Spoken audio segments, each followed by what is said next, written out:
Hello guys, welcome back to my channel. आज हमारे महिला भवन में आ रहे हैं श्री नरेंद्र सिंह जगपांगी जी आ रहे हैं हमारे महिला भवन में। यहाँ से अदानी से नरेंद्र सिंह जगपांगी जी आने वाले हैं, इसीलिए सभी महिलाओं ने उनके स्वागत के लिए हमने यहाँ पर एक छोटा सा रखा है, आयोजन किया हुआ है और हम उनके लिए प्यारा सा एक खेल लाया है और उनको गिफ्ट करने के लिए हमें आशा है कि उन्हें सब चीजों हमारे जो हमने किया है उन्हें पसंद आएगा और इस चीज को अप्रिशिएट करेंगे जो हमने किया है, और जो भी गलती होगी उसको माफ कर दीजिएगी। अब जब वो आएंगे फिर मैं आपको दिखाऊंगी कौन हमारे महिला भवन में आने वाला है।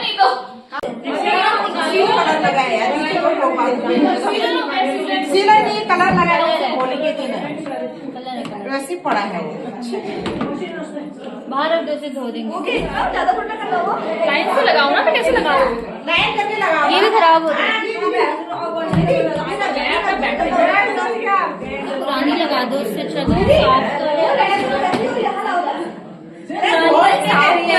बस चाय बन रहा है।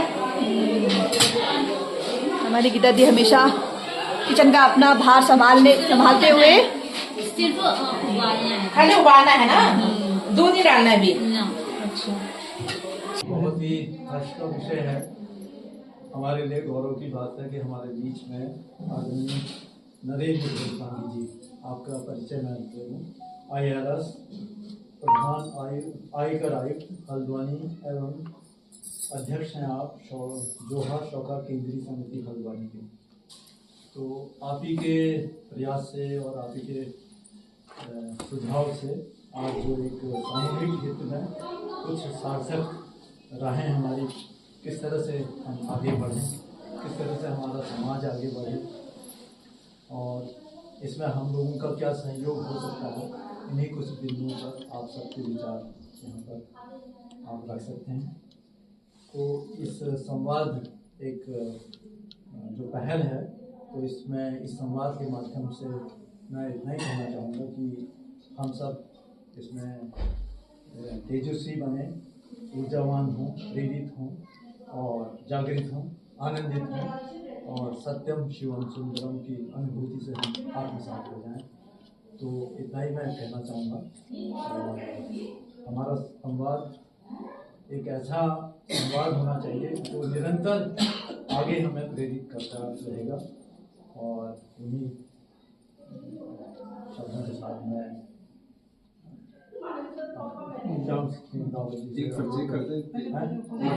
पहले हम परिचय कोई से ही कर देते। हाँ, पहले मैं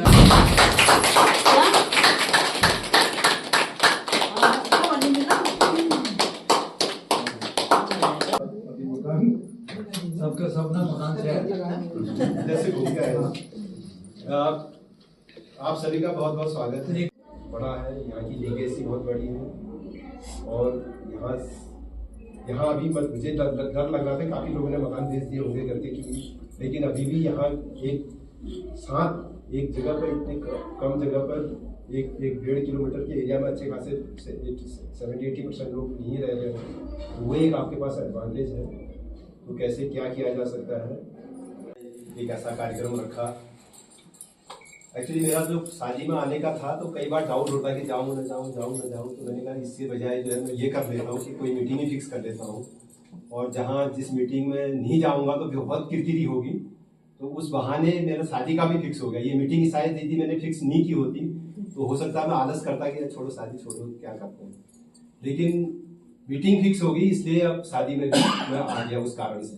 तो कई बार होता है कि एक कोई कारण होता है वो दूसरे के लिए निमित्त बनता है, तो उस कारण से जैसा भी हुआ आपको एक तरह से बहुत सालों बाद संवाद या बात की और रिक्वेस्ट की कि मैं मिलना चाहता हूँ।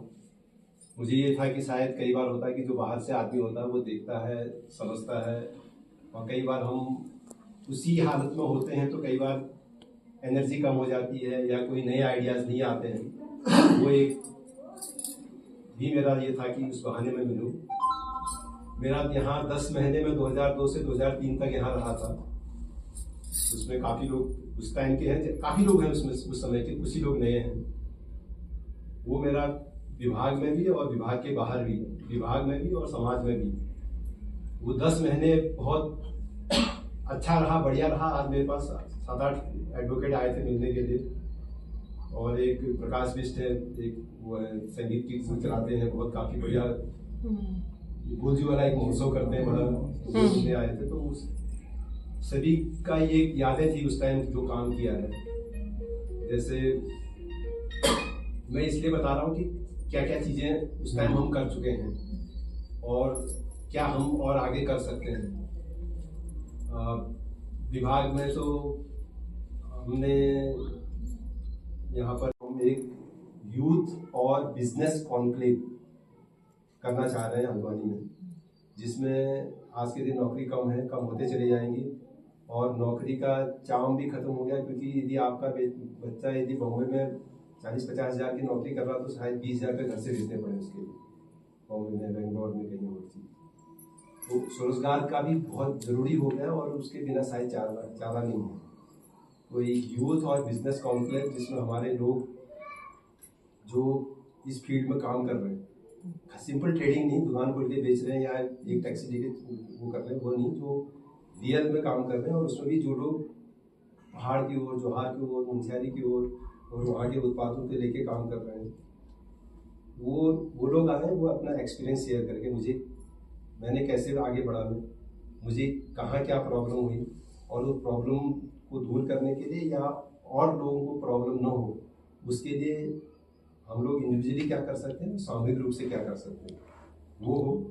और एक जैसे विषय वस्तु के जानकार होते हैं, यदि पर्यटन विभाग का कोई आदमी मिलता है हमें, या होम स्टे के बारे में कोई जानता है, वो जोहार का नहीं है बाहर का भी है, वो है, बैंक से कोई बैंक की फाइनेंस की स्कीम बताता है, चार्टर्ड अकाउंटेंट कोई प्रोजेक्ट रिपोर्ट कैसे बनानी है, कोई और चीज़ वो बता देता है।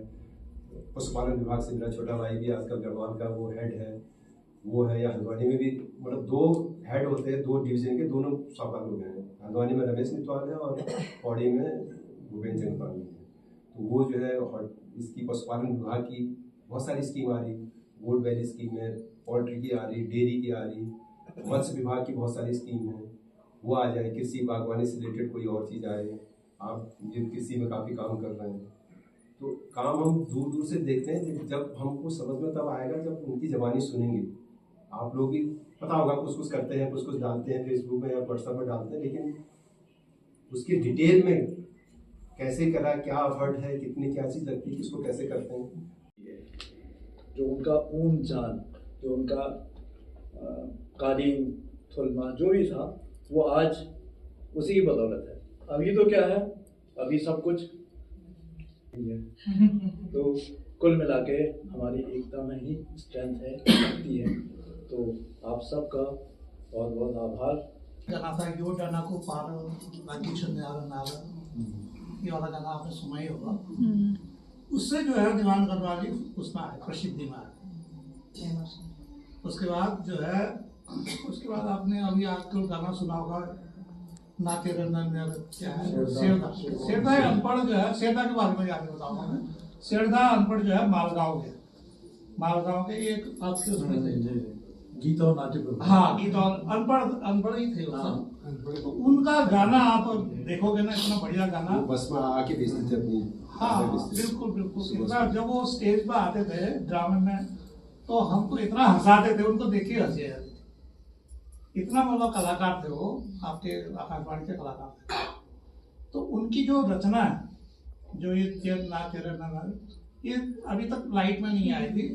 अभी इन्होंने गाया, ये क्या है, डॉक्टर अजय ढोंडिया इन्होंने गाया। उसके बाद एक गाना जो है लाइट में आया, उसके गाने के बोल कल ही मैंने डाले हैं, उसको हिंदी में पढ़ लीजिएगा आप। कल ही मैंने जवाहरपुर में डाला है, तो उसको पढ़ लीजिएगा। तो उसके बोल बहुत प्यारे हैं। अनपढ़ आदमी इतना लिख सकता है, तब लगा लीजिए कितनी बड़ी बात है। तो अचानक उनकी बीच में तबीयत खराब थी उनकी, कुछ लीवर ये किडनी की प्रॉब्लम थी। तो यहाँ हॉस्पिटल ले गए थे हल्द्वानी, तो करीब 1 हफ्ते से बीमार थे, तो अभी डेथ हुई थी। कल हम गए 1 मिनट मौन रखे थे, 1 मिनट मौन रखे थे, उसको उसी हिसाब से 2 मिनट का मौन केले को अपना दिल को दिन रात रूचो तेरो ख्याल तेरो के बिगड़ी जानू मेरो मन समाई जानू तेरो के बिगड़ी जानू मेरो मन समाई जानू ज्योति चानी तो आपणयो रेशमी रुमाल रेशमी रुमाल के लिखूं अपना दिल को दिन रात रूचो तेरो ख्याल तेरो के बिगड़ी जानू मेरो मन समाई जानू। Thank you.